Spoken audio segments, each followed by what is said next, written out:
Now, like many of y'all, I like to save myself a bit of money, right?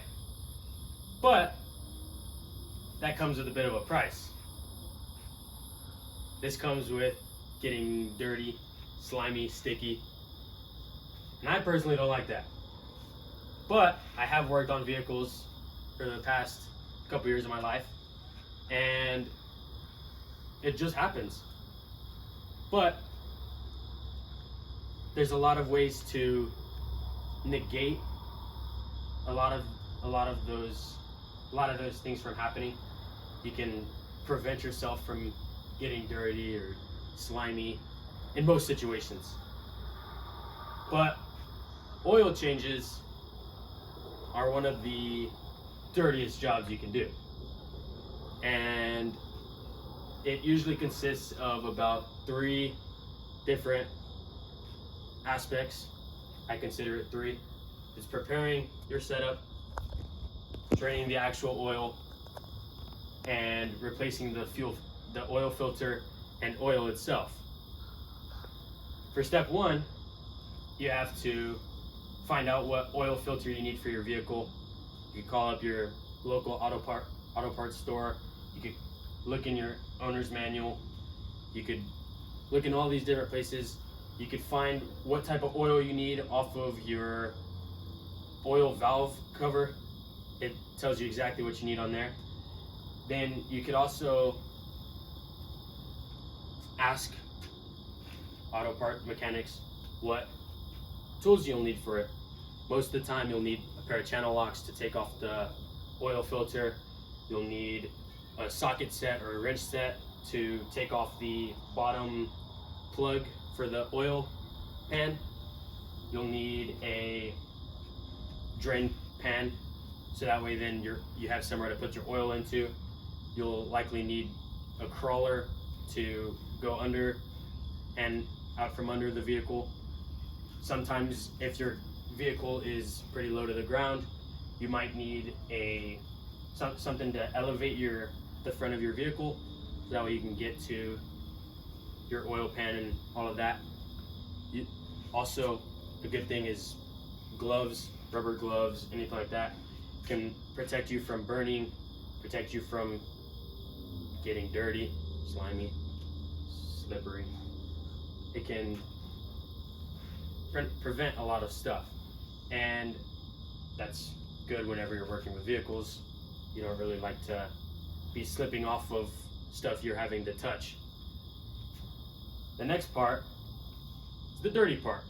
This is where you actually have to drain the oil. Now, once you've gotten there, you go and you crawl under the vehicle, whether you have to elevate it or not. If it's a truck, you likely don't have to elevate it. But once you get under there, put your drain pan right under your oil pan, and you begin removing the bolt or the nut on the bottom of the oil pan. At this point, once it gets loose enough, the oil will start draining into the pan. Hopefully you catch most of it. You don't want to make a big mess all over the floor. Hopefully you'll catch most of it. Once you do that, make sure you don't lose the bolt or nut after you take it off. You want to take that and you actually want to go clean it. It actually has a magnet in the bottom of it, and it'll catch a lot of the metals most of the time. That way it doesn't keep circulating through the system. You clean that, and then you continue moving on. Once you clean that, all the oil stops draining. You can put it back up in there and tighten it. You don't want to tighten it too tight. You can find the torque specs in the owner's manual. Once you get it to the right torque spec, you can move on. Now you move the drain pan right under the oil filter. Most of the time, every time I've seen it, it's been a white can looking thing. It is in different colors. Sometimes it's black, sometimes it's brown, sometimes it's whatever. But it also has a series of numbers. That's how you can match up what part it is. Once you make sure it's the right part, everything like that, you then take your channel locks and you twist it off. Twist off your old one.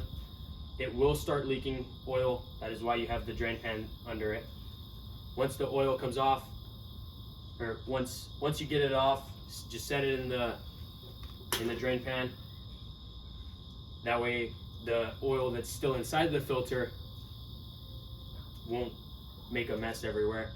Once you're done with that, you can set your oil pan off wherever, let it sit for a little bit, and then you go back and take your new oil filter and you take a little bit of oil and you rub it around the gasket.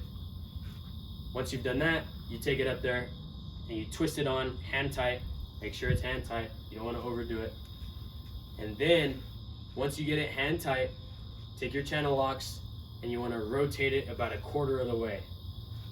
Once you've done that, it's likely sealed on properly. It won't leak.